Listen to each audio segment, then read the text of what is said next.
Ya udah. Loh. Ya, selamat sore. Dari mana? Ya, mana-mana. Oh, dari mana ini? Jalan-jalan. Jalan-jalan Bante. Oh, jalan-jalan. Ya, terus? Ada yang mau tanya? Oh iya, ini kehidupan kita kan ini terus berlanjut lagi. Nah, apa sih sebenarnya arti kejujuran? Kan setiap agama mengajarkan kejujuran. Nah, Bante, menurut Bante itu kejujuran seperti apa? Jujur itu, kok bisa tahu saya dari mana sih? Dari teman. Oh, dari teman. Di Bante. Oh, sering ketemu di TV. Iya, Oh, dia itu orang seperti Bante, jadi panggilnya Bante. oh gitu. Oh iya. Lalu sekarang dalam posisi apa? Masih sekolah, sudah kuliah, atau pasca sarjana, atau sudah jadi usahawati? Kuliah. Masih kuliah. Baru lulus Wah, ini dulu jurusan apa? manajemen Manajemen pendidikan. Lalu pendidikan guru madrasah ibtidaiyah. stratanya S1, S2. Dua. Ini sudah pasca sarjana. Iya. Wah, masih kecil. Masih imut. Wah, masih imut-imut kecil-kecil sudah pada pasca sarjana. Wah, hebat itu. Ya, sekolah baik karena sekolah itu menuntut ilmu.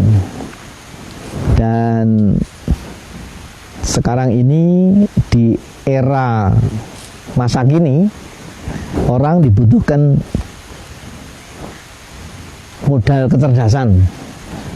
Nanti pada perkembangannya ke depan, orang kalau tidak punya cukup kecerdasan akan ditinggal oleh keadaan.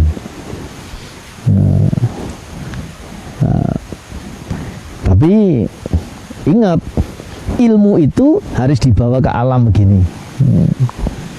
Makanya saya mempunyai waktu sebagian di wihara untuk mengenal sosial kemasyarakatan. Tapi waktu sebagian saya bawa ke alam. Saya kadang-kadang tinggal di satu alam, di hutan. Bahkan di sana pun kadang-kadang juga saya menyisihkan waktu untuk memberikan asupan nutrisi kepada batiniah. Dalam bahasa umum dikatakan meditasi. Nah, meditasi itu sebenarnya bahasa barat. Kalau bahasa saya namanya samadhi. Nah, samping itu saya juga menghentikan aktivitas tertentu. Misalnya saya mengambil sesi puasa total, bahkan sampai dengan tidak makan, tidak minum, tidak bekerja, hanya berbicara dengan diri sendiri, mengawasi diri sendiri sampai minimal 5 hari, bahkan sampai 7 hari, bahkan saya pernah lebih dari 7 hari tidak makan dan tidak minum. Tujuannya apa? Tujuan untuk recovery. Karena kecerdasan intelek ini kalau dibiarkan tidak ada batasnya.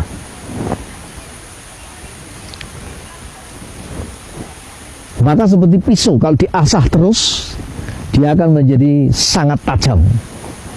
Tetapi ingat, kalau pisau ini tidak ada kerangkanya, tidak ada sarungnya, pisau itu akan menjadi sangat berbahaya. Nah, karena itu saya mendengar ini jadi orang pinter-pinter, ya saya senang sekali. Tetapi kalau tadi ditanyakan tentang kehidupan bagaimana untuk jujur, nah kejujuran itu sebenarnya sarung, kerangka dari sebuah pisau yang tajam.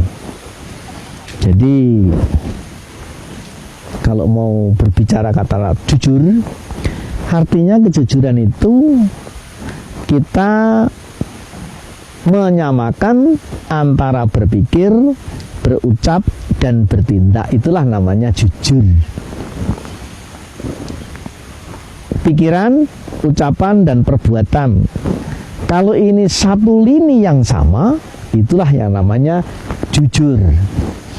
Makanya kalau dia mengatakan beda dengan yang dilakukan, Inilah yang namanya tidak jujur.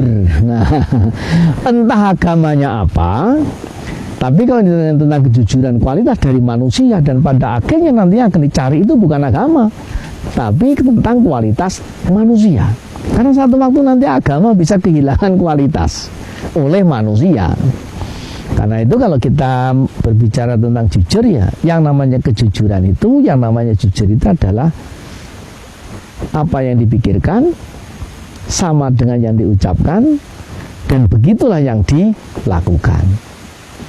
Terserah agamanya apa, ilmunya apa, jurusan apa, gelarnya berapa banyak. Karena sekarang ini banyak orang yang bergelar berderet-deret.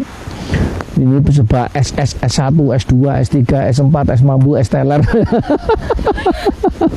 Tapi kenyataannya jauh dari yang namanya kejujuran. Agama juga begitu.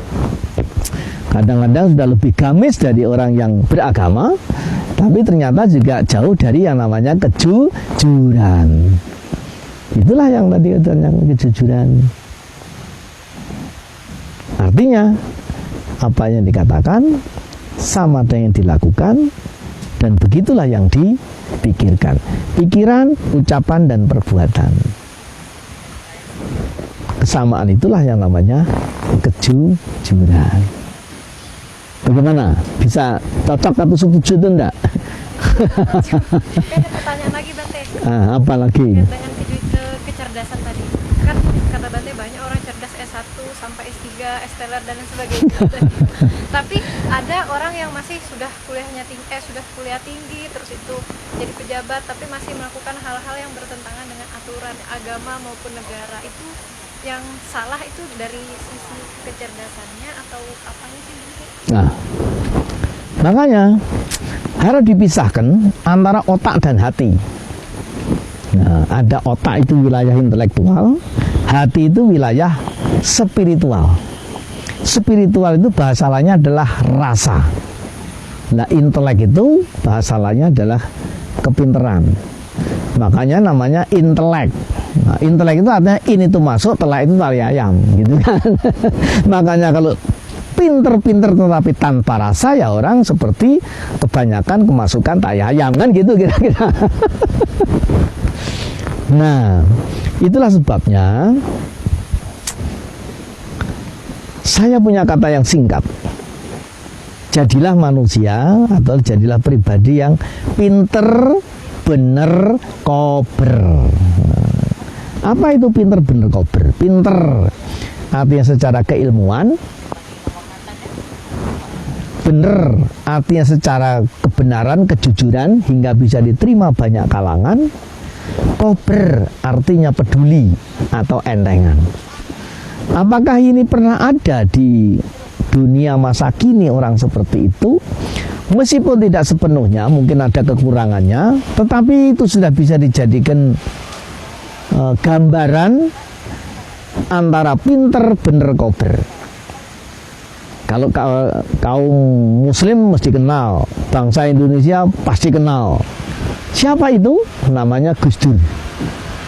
Gus Dur itu kebetulan saya tinggal dekat dengan rumah Gus Dur di Jakarta sana, saya Pondok Labu di Gus Dur Ciganjur.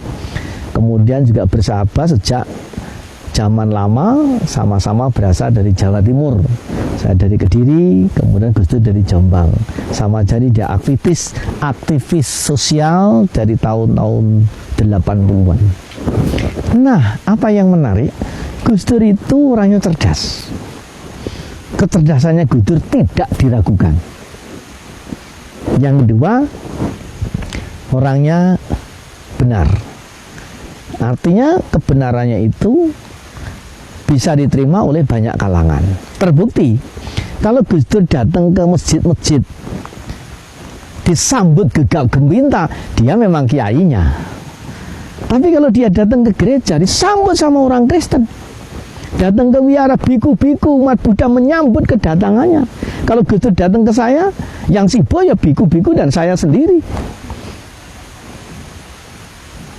Artinya apa? Gus Dur bisa diterima banyak kalangan. Dan yang ketiga, entengan. Artinya Gus Dur sangat peduli. Acara resmi kenegaraan sampai acara masyarakat tumpengan di pojok kampung, itu pun Gus Dur mau datang. Dan Gus Dur kalau ada orang yang tertekan, justru lebih dulu diberikan perhatian. Itulah yang namanya tadi keilmuan dengan perasaan. Karena kalau ilmu ini ukurannya bodoh pintar, salah benar, tapi kalau rasa ini ukurannya adalah enak atau tidak enak, hina atau mulia. Nah, karena itulah silahkan mau jadi agama apa, silahkan jadi pangkat apa, silahkan pendidikannya apa, silahkan menjadi eselon berapa, tapi yang diperlukan dalam kehidupan ini adalah bagaimana perpaduan antara otak dan hati. Terlalu banyak otak sama jeleknya terlalu banyak hati. Karena kalau hati itu wilayahnya perasaan, kalau orang terlalu perasa, nanti lihat apa-apa hibah, kasihan. Nah, sendiri tidak makan tapi dia nolong orang, akhirnya menjadi apa? Menjadi orang bodoh berbaik hati. Nah, baperan gitulah kalau masa kini ya. Nulung orang tapi dirinya cari utangan, itu kan bodoh berbaik hati. Ada loh orang begitu sampai dia di rudung hutang, diburu debt collector, gara-gara dia itu nolong temen tetapi dia sendiri pinjem sama rentenir. Nah, ini kan orang bodoh berbaik hati. Itu terlalu dominan hati, terlalu perasa. Tapi kalau terlalu intelek, semua dihitung matematika, garisnya bukan lingkar, bukan sirkuler, tapi linear, kubus, kotak-kotak. Nah, linear itu ya straight, sudah selesai, bukan sirkuler. Nah, kalau lingkar itu akhirnya ketemu lagi. Kalau kotak, ini mentok, sini mentok, dan sudut-sudut semua. Nah, itulah kalau terlalu banyak otak, artinya juga menjadi tanpa rasa.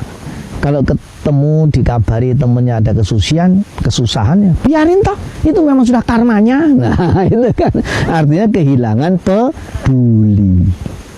Nah, itulah makanya yang lebih dulu kita harus perhatikan mana wilayah otak, mana wilayah hati. Dan kalau otak lalu juga dipandu dengan hati, ini menjadi namanya intelek religius. Kalau bahasa Romawi namanya kebajikan dan iman. Bahasa desonya adalah otak dan hati. Sampai kira-kira otaknya sak berapa ini kira-kira? Ukurnya tidak usah tanya. Tadi saja pinter, bener, kober. Ini sudah S2 semua, jelas ini secara ilmuwan pinter. Lalu kober? Kober kalau dalam bahasa Jawa, kalau bahasa Indonesianya apa? Peduli. Care. Nah, care, peduli. Ya care, kalau saya belum makan dia masakan. Oh, ngeker-eker gitu. Oh, begitu. Apa lagi ya kira-kira kemudian ini? Masih ada, coba silakan. Apa lagi Mas? Ada nggak, Mas? Dari tadi kan saya ini teman-teman kok panggilnya Bante. Apa itu sih Bante? Oh, gitu. Ya. Saya baru tahu, kata-kata yang baru gitu di telinga. Oh, yang baru ya, Bante. Bante ini panggilan bagi seorang biku. Nah, kayak nanti kalau satu waktu ketemu begini, ini sosok ini namanya biku. Biku itu orangnya, Bante itu panggilannya. Kalau di lingkungan masyarakat Buddhis memanggil biku itu Bante. Bante ini mempunyai banyak makna. Kadang-kadang terjemahan sebagai guru, sebagai yang mulia, sebagai kalau Inggris venerable, kalau di diplomat namanya excellency. Jadi tidak sembarangan sebetulnya kata Bante itu. Tapi itu kan di wilayah masyarakat Buddhis yang sama-sama ngerti. Kalau memanggil Bante, memanggil biku mesti Bante. Tapi kalau yang belum kena kayak sampai tadi, Mas Bante, ya udah apa-apa, udah ngerti. Tadi ya Kalau masih muda gitu. ya, kalau yang masih muda Mas Bante, agak tua Pak Bante, saya agak tua ini jadi Mbah Bante. Jadi Bante itu adalah panggilan, bisa dimaksudkan sebagai guru, sebagai yang mulia, sebagai venerable, sebagai excellency. Gitu. Nah, itulah panggilan saja. Kalau sekarang apa itu Bante? Bante adalah seorang biku. Dalam masyarakat Buddhis ini terdiri dari dua otoritas. Satu otoritas awam, perumah tangga, ya seperti Pak Dadang, seperti bapak-bapak itu, seperti perumah tangga biasa. Yang kedua adalah rohaniwan yang biarawan, itu para Bante. Jadi para Bante ini bedanya dengan umat biasa, jemaat biasa, muslimin sama muslimat misalnya, bedanya apa? Kalau muslimin itu kaum perempuan, muslimin laki-laki, muslimat perempuan. Nah, kalau dalam masyarakat Buddhis upasaka dan upasika, kaum pria dan kaum wanita. Lalu apa bedanya dengan para biku?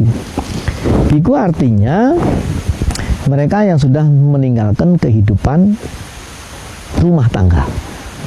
Maka bidu ini bedanya dengan umat awam.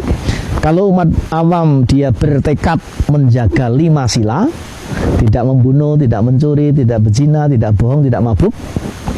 Nah, untuk menjadi biku 5 ini disap lagi, 1 disap lagi jadi berapa, 2 disap lagi jadi berapa, dan seterusnya hingga total dari 5 dasar ini menjadi 227 subordinasi.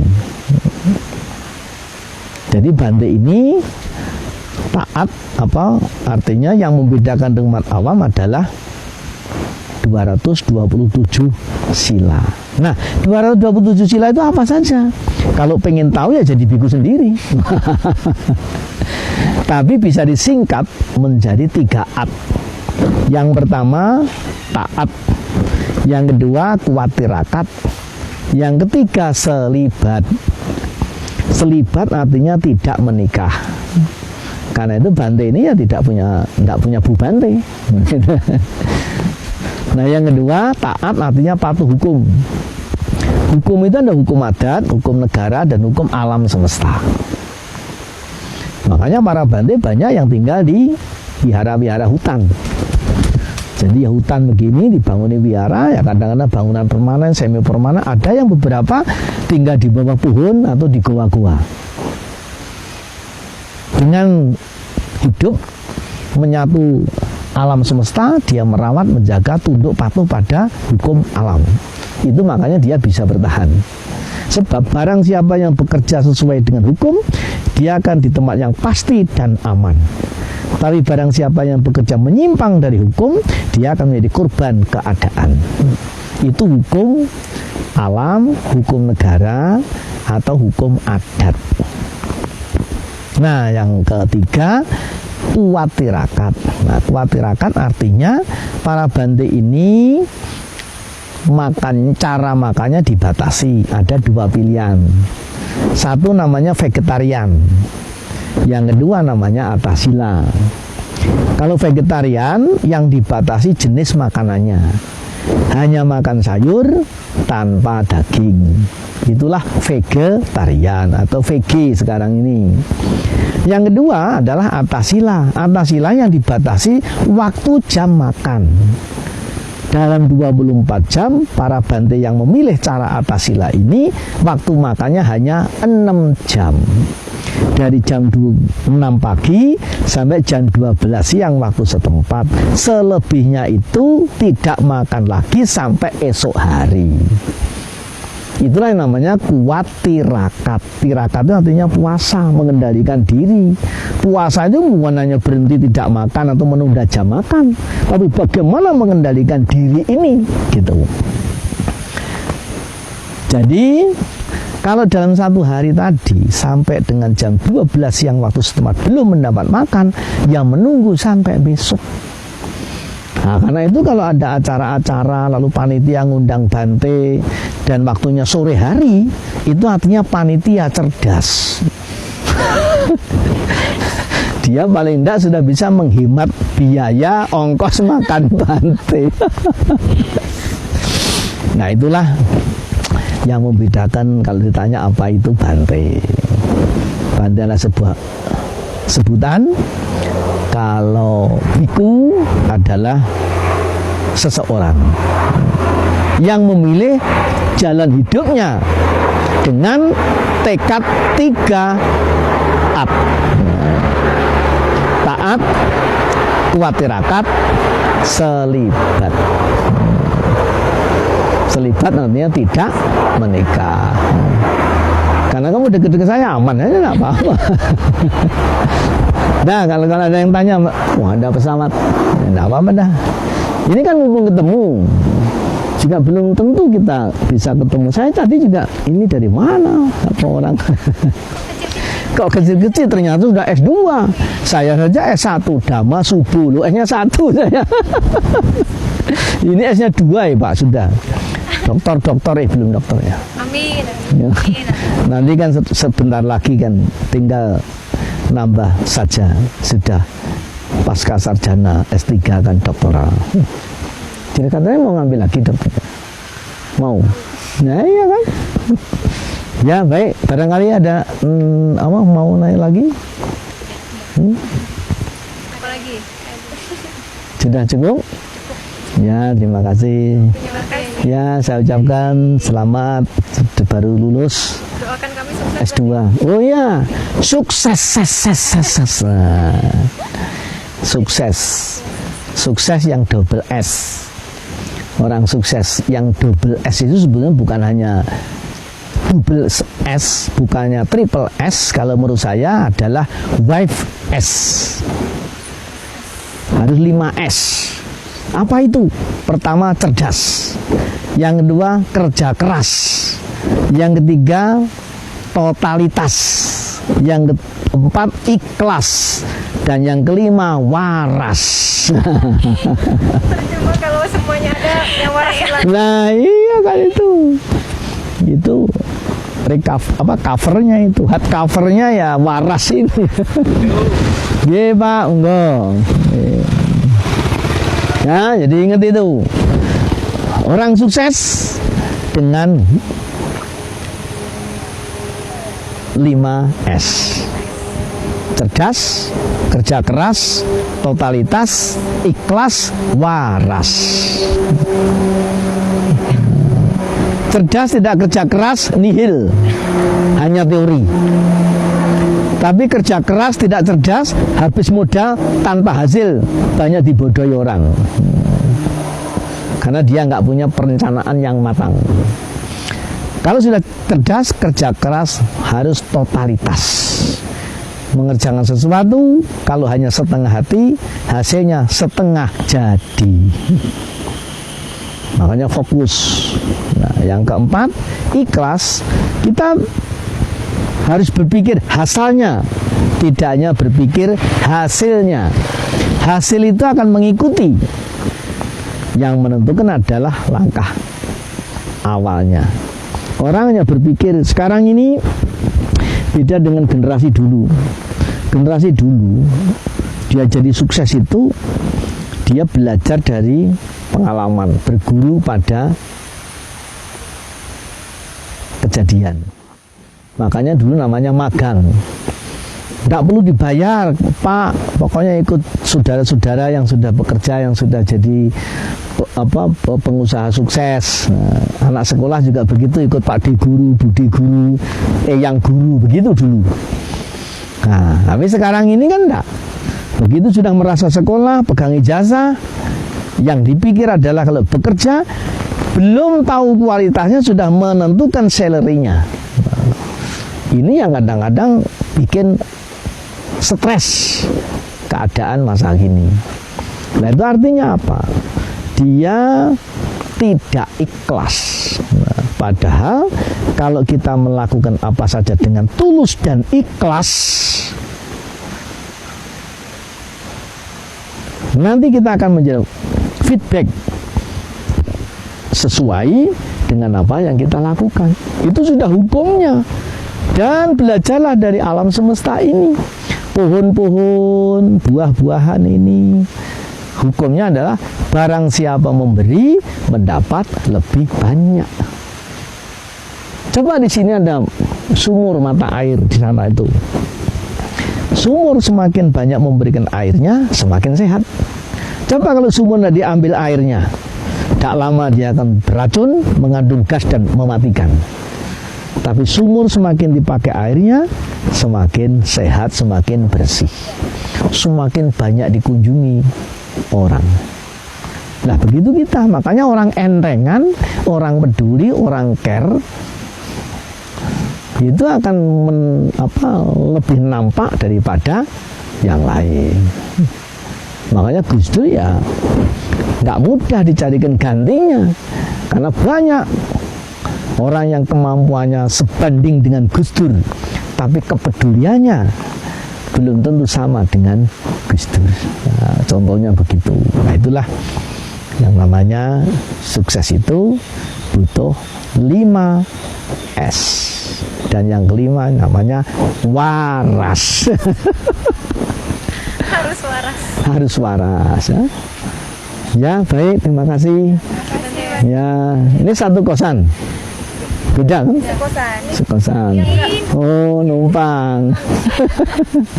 Ya, baik, terima kasih. Semoga nanti jadi orang besar ya. Ya, jadi